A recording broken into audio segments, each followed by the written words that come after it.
Good morning, good morning, good morning.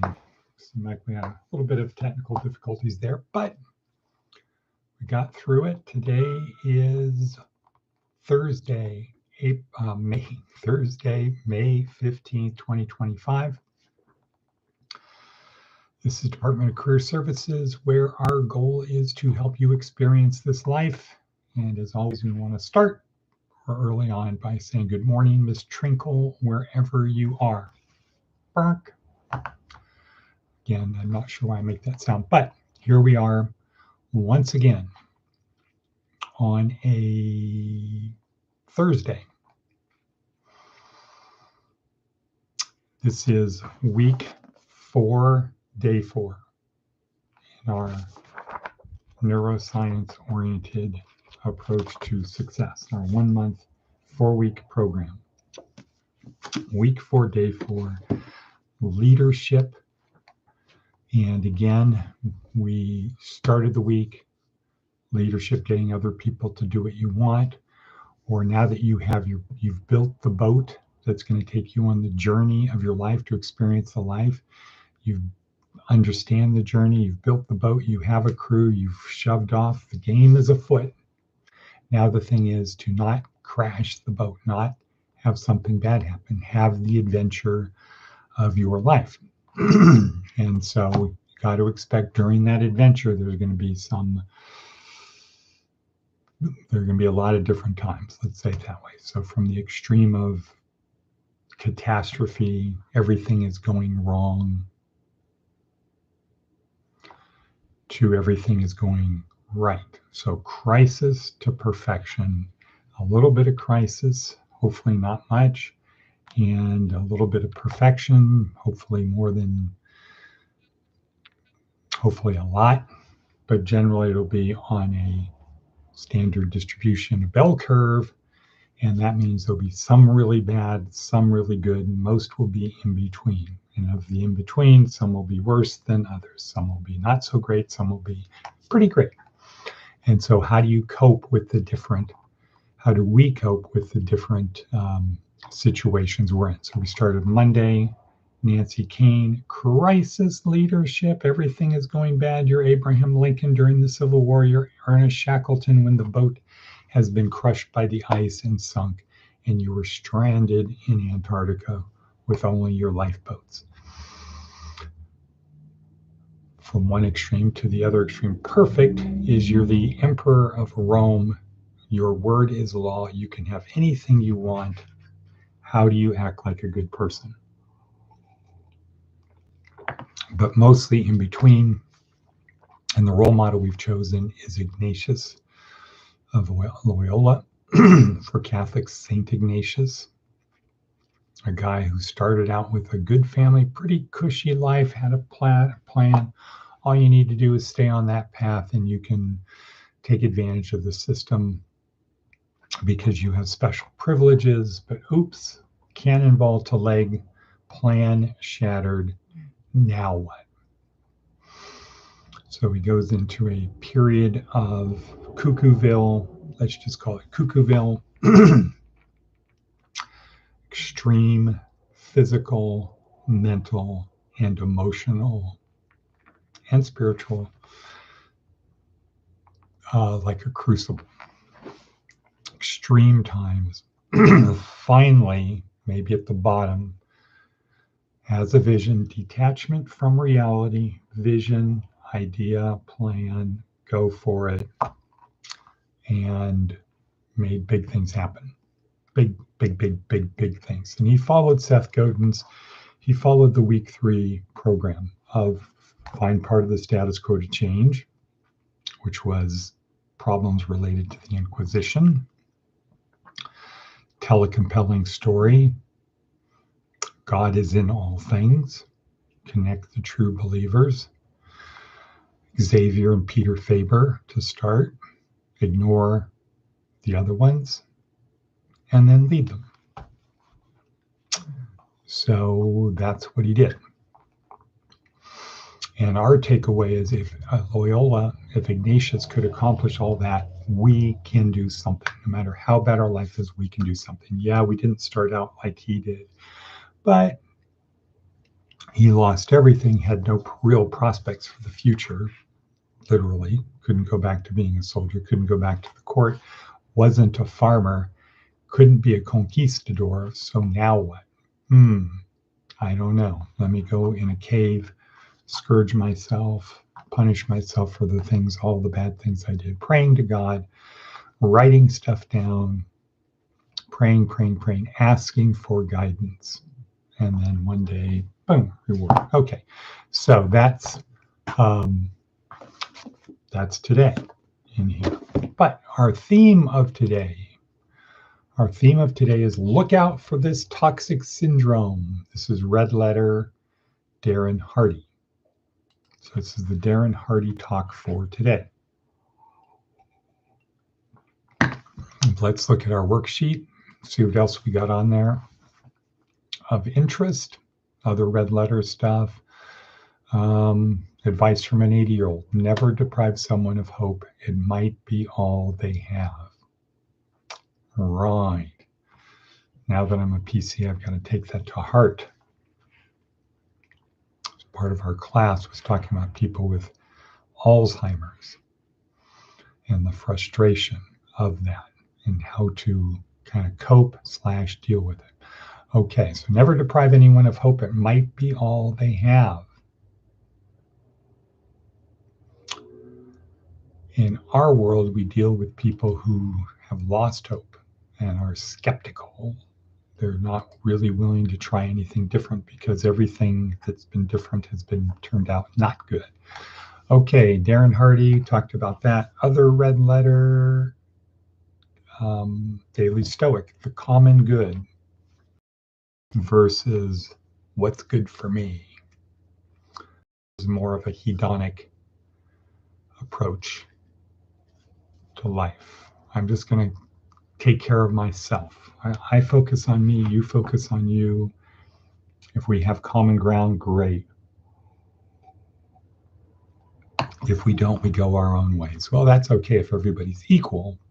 Maybe it's okay if everybody's equal, but when people are not equal, when some people are living out in the desert in tents, trying to make a go of it, Robinson Crusoe out in the desert,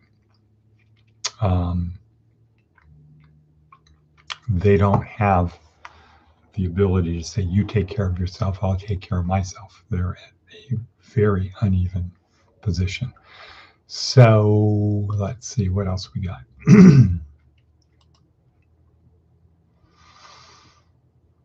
All right, let's talk about look out for this toxic syndrome. So Darren Hardy talks about, where'd I go? Darren Hardy talks about the Persian syndrome. That was killing the messenger. And what happens if you kill the messenger, what happens?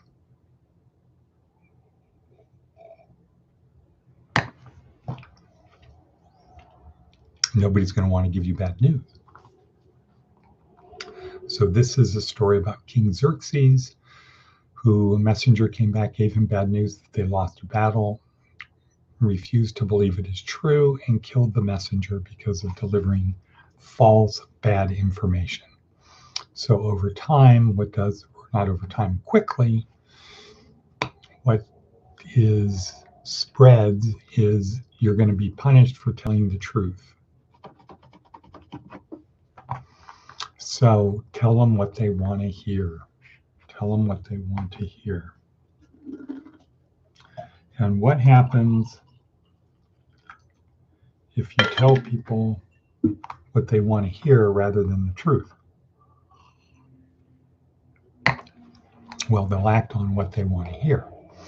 A few days ago, Darren Hardy told us about the frog story where because the frog was deaf, it didn't know that the people were telling him to stop. He thought the other frogs were telling him, jump harder, jump harder. So sometimes you got to ignore the truth, right? But in this case, mainly and in business, the truth will set you free. Might not be pleasant, certainly not what you want to hear. Now, then Darren Hardy goes down to, okay, so that's for business. Let's bring it down to us personally. Do we want our friends to tell us things that we might not want to hear? And of course, we're all going to say, yeah, of course I do. But probably, perhaps the reality is we don't. We don't. Why? Because it could get to our advice from an 80-year-old. Never, what is it? What exactly is the wording? Never deprive someone of hope. It might be all they have. So do we really want our friends to tell us we're as bad as we think we are in our heart? No. Why? Because we could probably give up. So it's a tricky thing. Sometimes you got to give people the truth, but sometimes the truth will cause people to give up, and all they need to do is keep going, keep fighting. Don't give up. Fight the good fight, run the good race, etc. Continue just to do your best all the way to the end. Or as it was said to me, keep digging. Just keep digging. Just keep digging. Keep digging. Keep going. Don't stop. Don't look at, is there any, what are you getting in return? Just keep going. Keep going. And who knows what the outcome will be. But if you quit, the outcome is very certain. All right, let's see. What does Seth Godin have to say? Embracing the rotten tomato. So this is that movie rating site, Rotten Tomatoes, that gives 2 scores. One is the critic score. The other one is the viewer's score. Ideally, you would expect that the 2 scores would be the same or close to the same. The way the critics see it is the same way that the audience sees it. But lo and behold, sometimes there's a big gap. Sometimes the critics say this movie sucks, and the viewers are like, oh no, this is a great movie. I don't know that it ever goes the other way, where the critics say it sucks. Oh no, where the people say it sucks and the critics say it's great. I don't know. And they give 2 examples here, Minecraft movie and Disney's Snow White. So on Minecraft movie, the critics give it a score of 47, and the viewers give it a score of 86. Snow White, critics 40, audience 72. I think I have those right.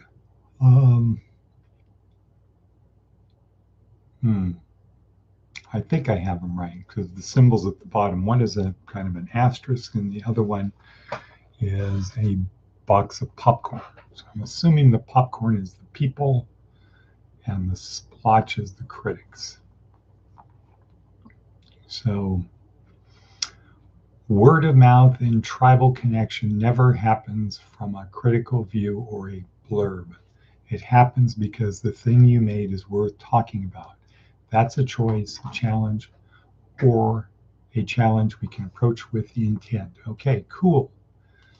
All righty then. So I think we're at the end of it. Okay. Did you watch the video I sent you? I don't remember seeing a video you sent me. Did you push send? Oh yeah, here it is. Oh, right. The last great general. Not yet. Belarius? Is that who it was? Yeah, Belarius. Belisarius. Belisarius. Okay. No, I will watch it though. Okay, and let's see, Manicus von Atticus, glad your car is working again. Now you've got freedom. Now at some point we can go have dinner at 5, 10, 15, etc., etc. Now maybe you can get paid by Julia for taking her on rides. And help for the common good. Focus on the common good. Anyway, with that, we're going to say and cut. End of another day. Big day. Go make something.